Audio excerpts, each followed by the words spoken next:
It's Waxing Lyrical, baby. Hello, Waxers, and welcome to Waxing Lyrical with Mainz and Dutz. I'm your host, Mainz, my colleague. As always, in the danger zone in Rainford, it's Mr. Neil Dutton. How are we, Neil? Very, very well, sir. Yourself? I'm not bad, not bad. Tuesday evening here in the UK. I'm doing fine. We had a week off last week.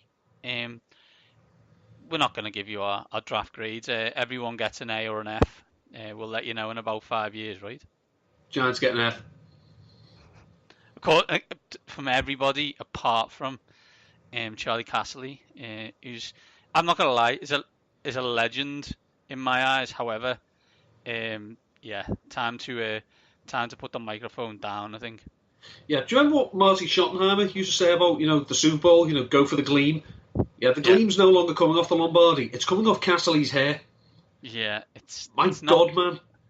It's not good. It just a bit less brilliantine. That's all we ask, Chaz.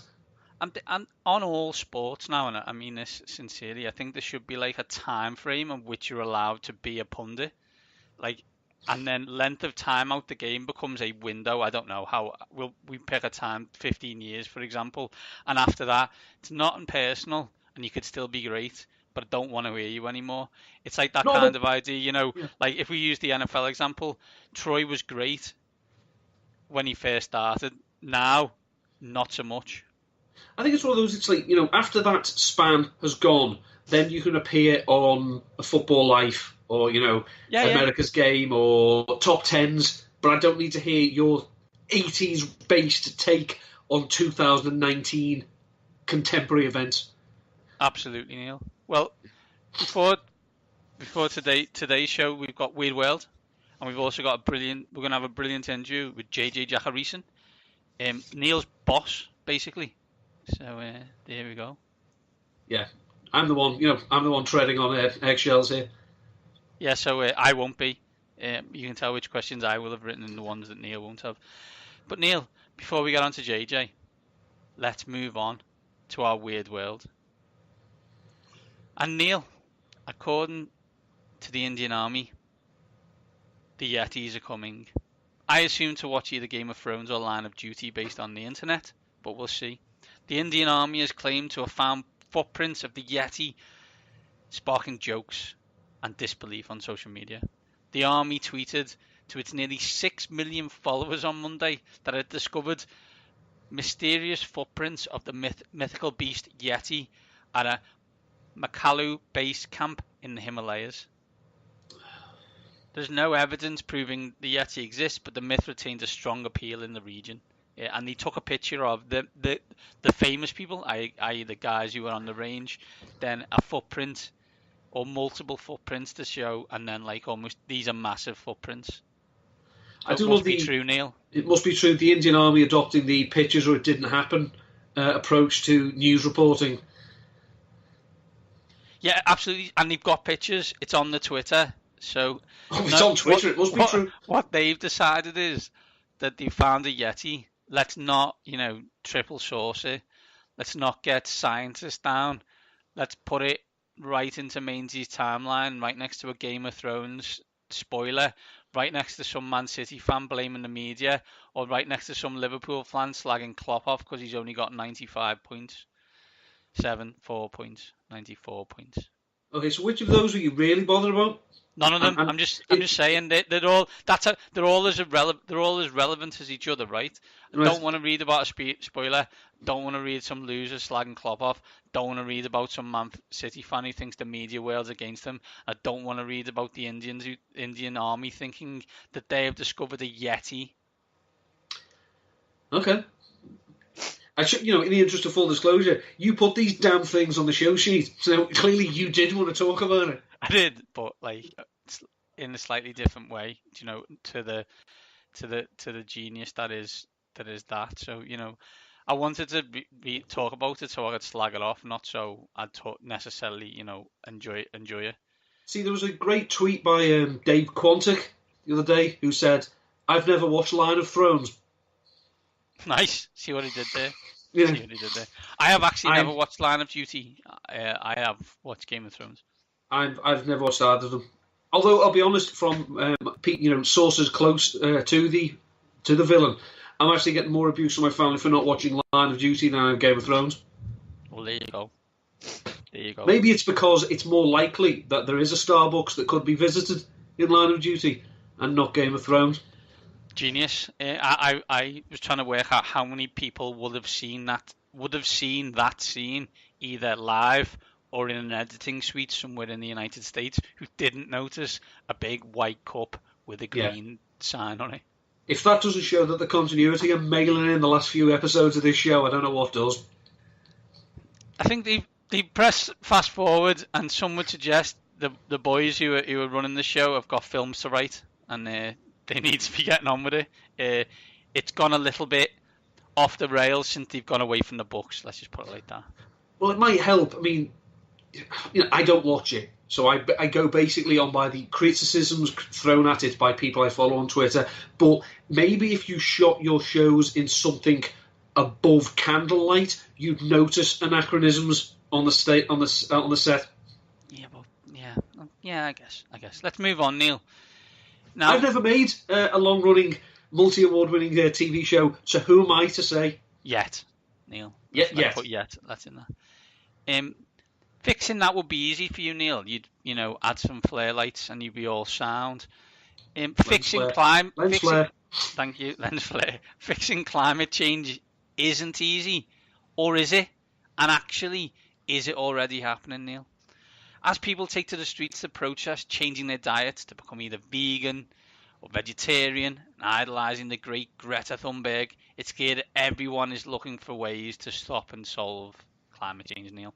But one, and I want to emphasise the next words I'm going to say, but one Oxford University professor thinks the solution has been here all along, claiming that insect-like invisible aliens have already been breeding with humans on Earth to produce a superspecies that is capable of solving climate change. Yes, you read that right. See, this is the series the showrunners for Game of Thrones are writing. Yep. While not keeping an eye out for discarded coffee cups. Dr. Young Hai Chi, an academic at Oxford's Oriental Institute, not only thinks that there is a strong correlation between alien abductions and the changes to the climate. Okay, we'll come back. There's a few things we'll come back and look at these in greater detail, but also believes that the so-called alien-human hybrids, I say so-called, I assume he's the only person who said it, could already be walking amongst us. Yeah. If they are far, they shouldn't be. There are those out there who feel that life began here. All I gone full on Battlestar Galactica origin story on this one.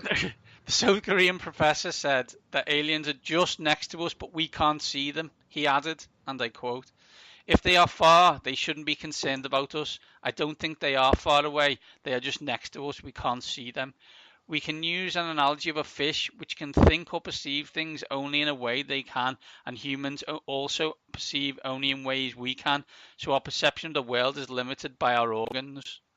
So what he's essentially saying is that there's somebody else's problem field in full operation on the planet, and while if we don't think it's our problem, we can't see it. So therefore these aliens or these hybrids, because we don't know they're there and it's not a problem, we don't see them.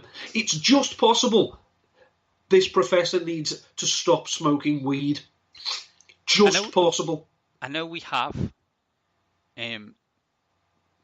listeners from all over the world. I say that, I don't know that. I'm just saying that we do. But for those who aren't aware, I said Oxford University professor. I want to make it abundantly clear right now that there are two universities in the country which are seen as the gold standard for UK education, and they are Oxford and Cambridge. Yeah, Oxford and Edge Hill. Yeah. Oxford and Cambridge, and this dude is a professor at Oxford. He also says there's a strong correlation between alien abductions and changes to the climate. What alien abductions? Is there there's a correlation between what alien abductions though? What are we talking about? you're saying, look, there's been 10,000 alien abductions and therefore climate change. Yeah, but no one's actually confirmed the alien abduction, mate. So where are you getting this information from? Yes, we did reach out to the National Office of Statistics to try and verify this. They told us to go away and threaten the police if we rang again. It's an absolute classic, Neil. It's as you say, it's that word. You put Oxford in your title, and you can chat as much bollocks as you want, and some people will just go, oh, he's an eccentric, don't you know? And other people say, oh my God, I say it, and literally I get sectioned. I'm telling you right now, there's thousands of children who have to get 3 A's or 4 A's at A level and pass an interview for their parents to spend $30,000 a year to go to Oxford University so they can be taught by a guy who thinks that we can solve climate change by banging invisible aliens. And if we could just cut down on the number of abductions, we could get back on track. We love Weird World Dutton. It's one of our off-season regulars, and we love to keep it in. So if you've got any that you would like to share with us, send them to @waxing_lyrical on Twitter, or individually to either @ndutton13 or @Mainz7. We'll try and show them all. Brilliant. Neil, that's enough of just me and you. So let's get JJ Zachariason on the phone and discuss all things draft and also what he's thinking of the Pittsburgh slump. And joining us now on Waxing Lyrical, Mainz and Duts is Duts boss JJ Zachariason. What's going on? How are you? We are good. Editor-in-chief of FanDuel and Numberfire, host of the Late Round podcast and co-host of Living in the Stream. We're going to get straight into it, JJ. Draft's done and dusted. Roster's getting set up. So the first big question is, that Sonic the Hedgehog trailer, have you ever seen a worse trailer? No, that was one of the worst things I've ever. I almost feel like they released the trailer just to get critiques of how bad that, so that they could change things up and switch things up, because they are, right? They're apparently switching Sonic to be a little bit more robust and not just this frail, looking like he hasn't eaten in 3 years hedgehog. So I'm glad that at least something came of it, but I almost feel like it was on purpose. He had like human teeth, first of all. Like, yeah, it was creepy. Like, it's just like, whoa, what's this? And I was having a conversation on Twitter with a friend, a couple of friends, and we were saying like, my issue is I've got 3 boys, and one's 4, one's 9, one's 11, and I said, what the issue is, this is horrific, and it needs mass changes, probably putting in the bin and starting again. However, I guarantee one of them will watch this trailer on YouTube and come to me and say, Dad, I want to watch that at the cinema. And that is the time I know that's the one that will be disowned. It was a middle child. For those who are wishing to pay attention, it was a 9-year-old. And he just got this, Dad, why are you rolling your eyes at me look on his face? And I'm like, because you've made signed your own death warrant, I'm afraid. Yeah, I don't understand. Look, I don't understand the plot of the video games, if we're being fair. I mean, I back in the day, I used to crush some Sonic games, right? Like Sonic 2 was my jam. But like I understand that the plot point in that game is not very strong. And then people were saying, well, the plot point in this movie looks to be the same as the game. And it's like, that's the problem, right? Like that's the issue that we're running into here, is that it's the exact same as this side-scrolling 2D game from 1991. That's the problem. The scary thing is, a few years ago, Robot Chicken did a skit where it was talking about turning like games into films, and what they said was basically they made Hungry Hippos to be like vigilantes. But now you start to realise a few years later, it's like we are literally days away from this really happening. If these three movie companies have their way, it's as you say, it was a 2D platform game of a hedgehog running very fast, collecting rings. Okay, not a great story. It's certainly not Gone with the Wind. And like the bit we've missed is that this is the film that Jim Carrey decides, I'm going to go crazy again and be funny. Like he's like, can you imagine his agent's gone, have I got the one for you? You're going to be Dr. Robotnik. And Jim Carrey's gone, yeah. Like, Jim, what's happened? Come back to us. Like, come back. So good.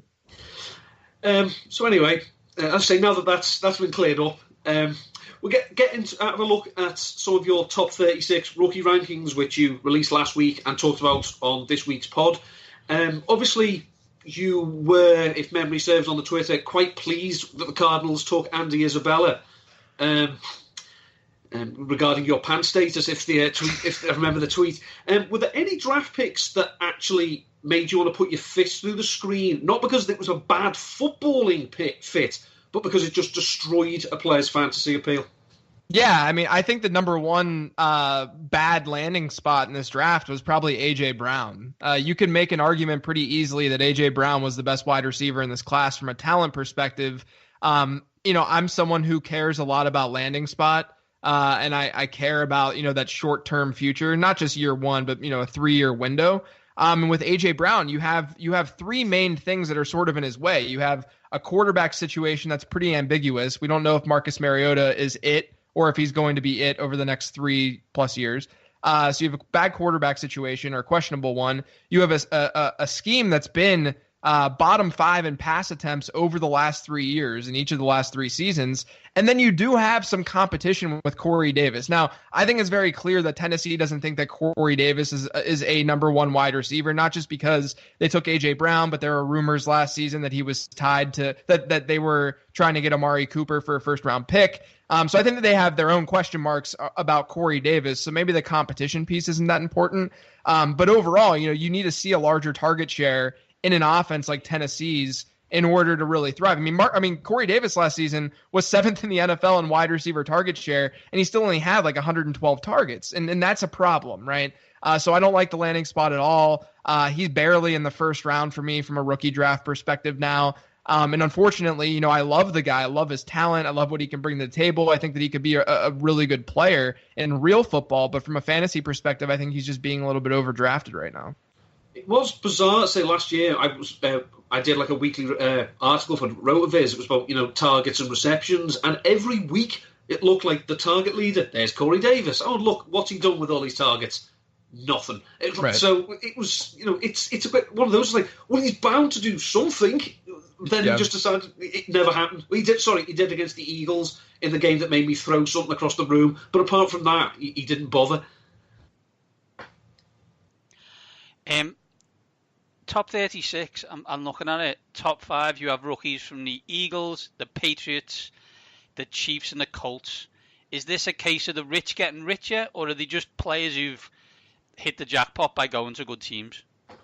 Yeah, so I think the big reason that you see that in my rankings in particular is because, like I said, I think landing spot's really important. But this draft class in general was fairly flat talent-wise, fairly deep talent-wise as well. And so when you don't have those clear, obvious studs, what that means is, they're jumbled up. There's not a lot of differentiation heading into the draft. So you can allow yourself to let that differentiation be landing spot, right? Someone like Mecole Hardman, I didn't care for entering the draft. I knew that he was fast, he was athletic, he had that profile and the measurables profile going for him. But the problem with him is that he didn't have good college production, and I scout a lot through college production. It's important. There's a lot of trends that show us that college production matters. But with someone like Hardman, I think people are overthinking it a bit. I mean, if you look at what's going on in Kansas City, you have the Tyreek Hill situation. What does he bring to the table? He brings speed. What did they just draft? They literally just drafted a wide receiver who ran a 4.33 40. You don't think that had to do with anything that in them considering them taking Hardman in the second round? I mean, you have the draft capital there too in the second round.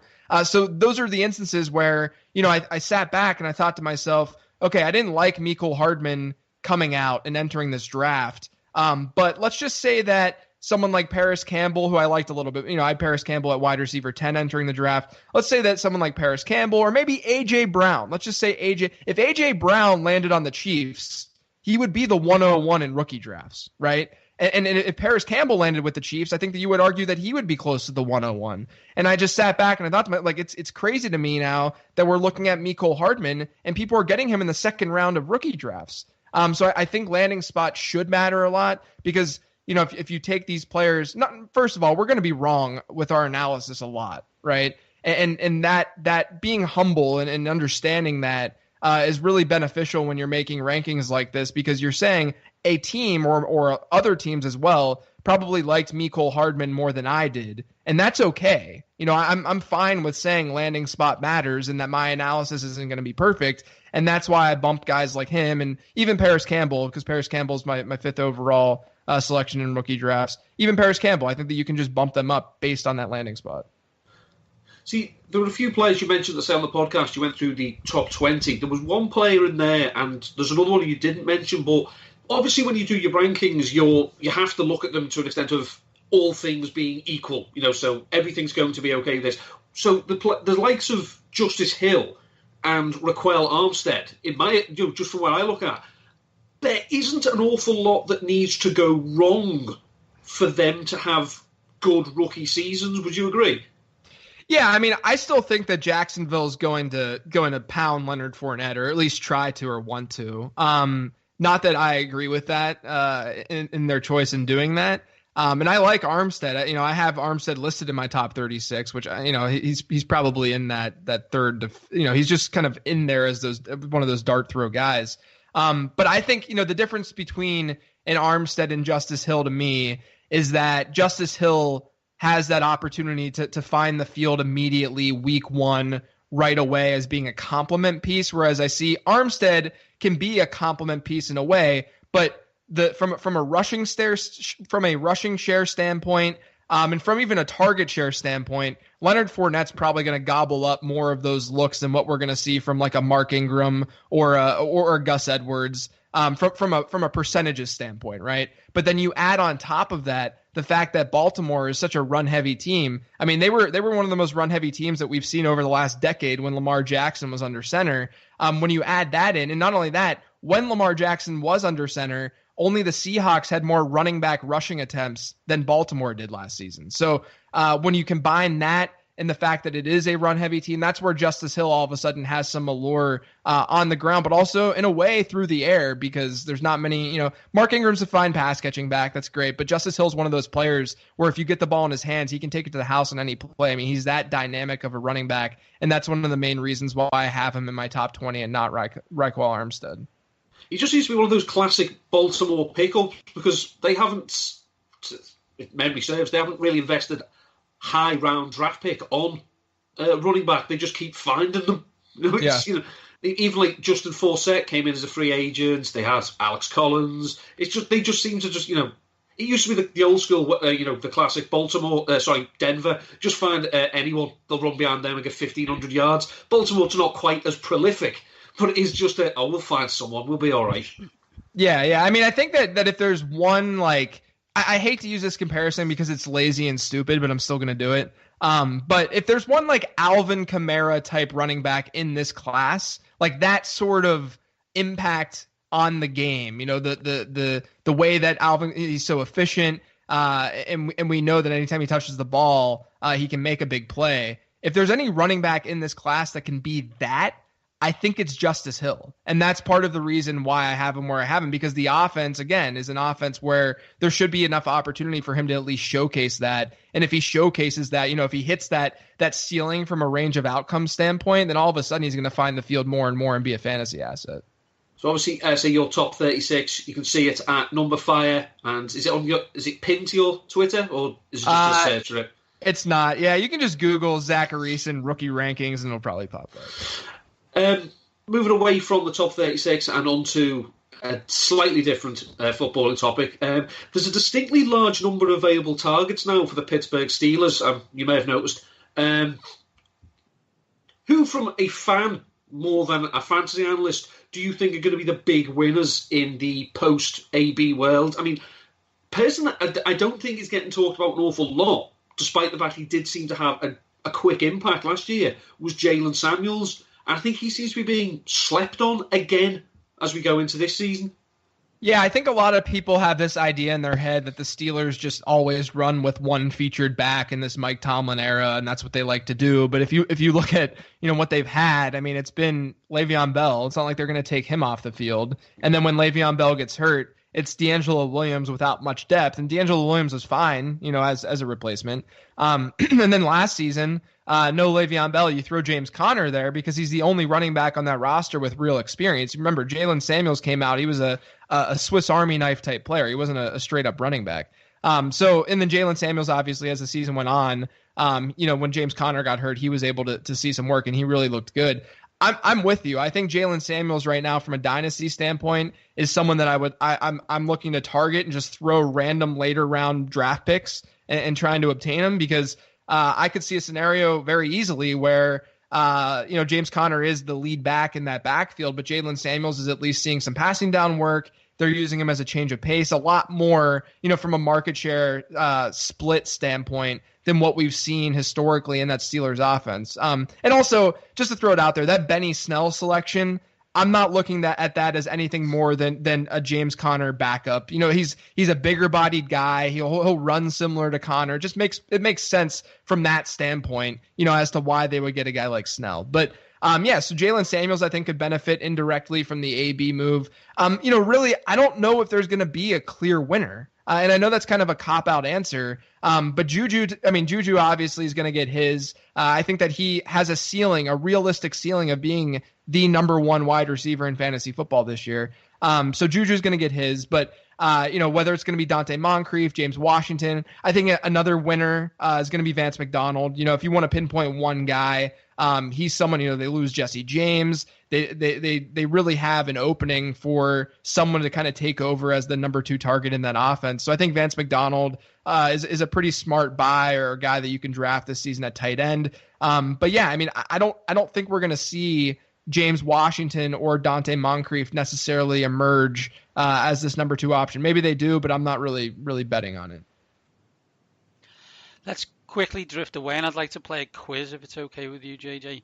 Washington, Oakland, Philadelphia, and Houston. What do all these places have in common? They're all in the United States. They are all in the United States. Give them that. Yeah, I can't argue with that. They are places that have won a championship since Pittsburgh. So Neil wanted to know, how is the Pittsburgh championship drought dealing? How are you dealing with it? Man, yeah, hockey was pretty rough for me this year, so that wasn't fun. The Steelers have been in disarray. I think the Steelers are going to be a lot better than people think though next year, and the Pirates are the Pirates. So I'm very blessed to be someone who was born in the city of champions in Pittsburgh, Pennsylvania. But it's been a little bit rough over the last year or so after those back-to-back Stanley Cups. I don't know if you guys even remotely even know what a hockey puck is though.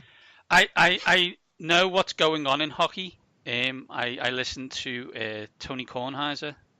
He's from obviously Washington DC, so yeah, has a feeling to what. Well, he's not from Washington. He's from Long Island, but he's been in Washington for 30 years. Yeah. They all quote unquote rock the red, which I'm sure you're well aware of. The Crosby Ovechkin debate. I think Alexander Ovechkin was drunk for possibly 6 months after winning the Stanley Cup in 2018.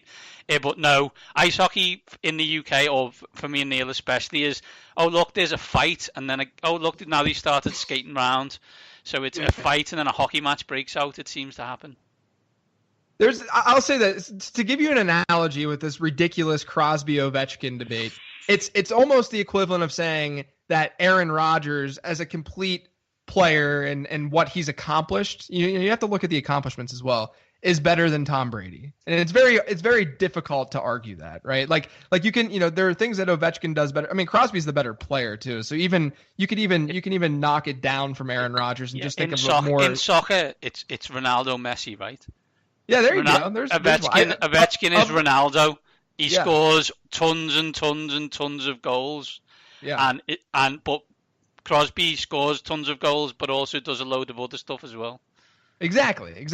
That's a very, of the soccer knowledge I know, that seems like a pretty apt comparison. See, it sounds to me, just to say with complete lack of knowledge, it's when people make comments like, on paper, this Patriots team just looks very weak, and all the Patriots fans, players, and staff just piss themselves laughing and say, "Isn't that cute?" Yeah, you have that little opinion. We'll be all right. It's kind of like that. The thing with Sidney Crosby, I didn't know if you guys knew this, but you have a hockey podcast. But the thing with Sidney Crosby is that when he entered the league, he was kind of a whiny player. Like he would complain a lot, but he was only 18 years old, so he was he's a young guy, so he's complaining a lot and stuff. So he got this reputation across the league over his first couple seasons that he was just this whiny player. But he's outgrown that dramatically. But people still kind of latch onto that, think that that's the kind of person and player he is, but that's the complete opposite of what he is. It was quite, just speaking about Aaron Rodgers. Have you listened? I've recommended this to Mainz. Have you listened to the Sports Wars podcast? I have not, no. The first series is about Favre versus Rodgers, and it's fascinating to listen about how, from where Favre came from, where Rodgers came from, where they intersect, and where they go off from that.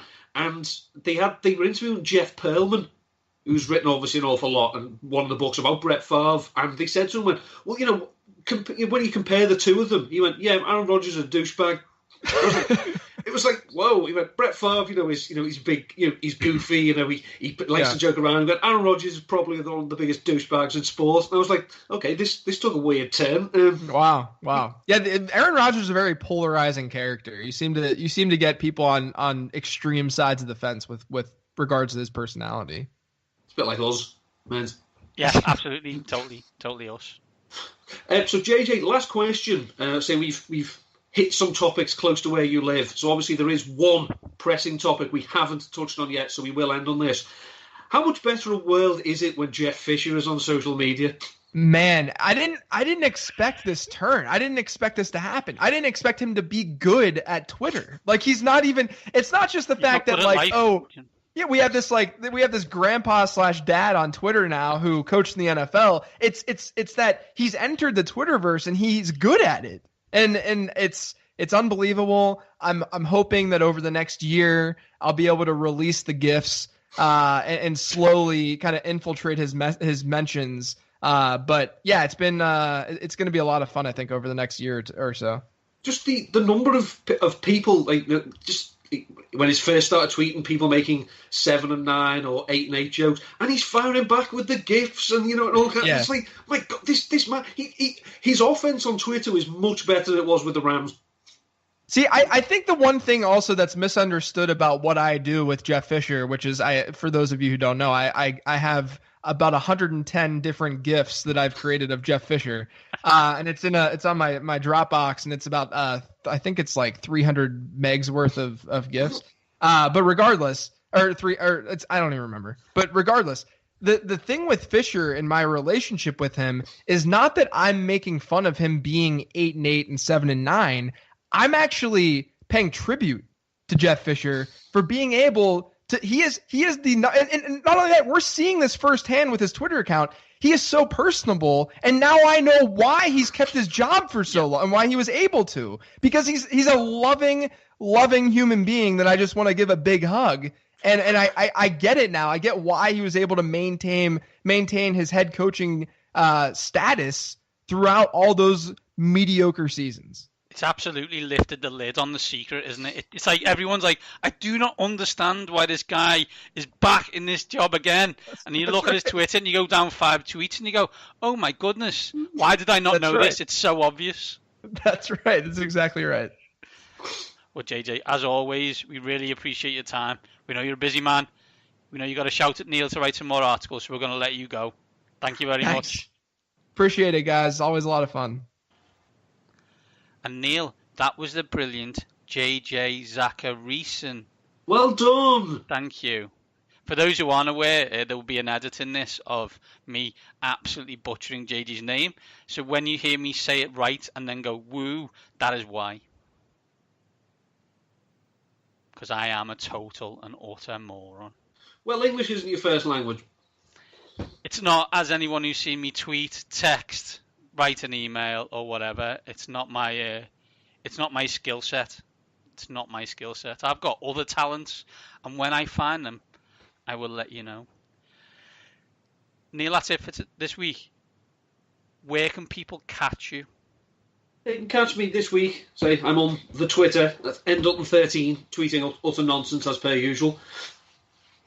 I actually don't have any articles out at the moment. I did write one last week that you can still check out for Number Fire, for JJ's Boys, on 5 value players who could be in the running for Offensive Rookie of the Year in 2019. But at the moment, I'm doing prep for other projects, so I'm not actually writing too much at the moment. I am at Mainz 7. I'm also about to have a heart attack as the Reds are playing Barcelona and it's getting into the nervous section of the show. We will be back next... Squeaky bum time, as I believe as they say in the trade. We will be back next week, and we're hoping, fingers crossed, to have an absolute legend with you. But until then, these top guys are out.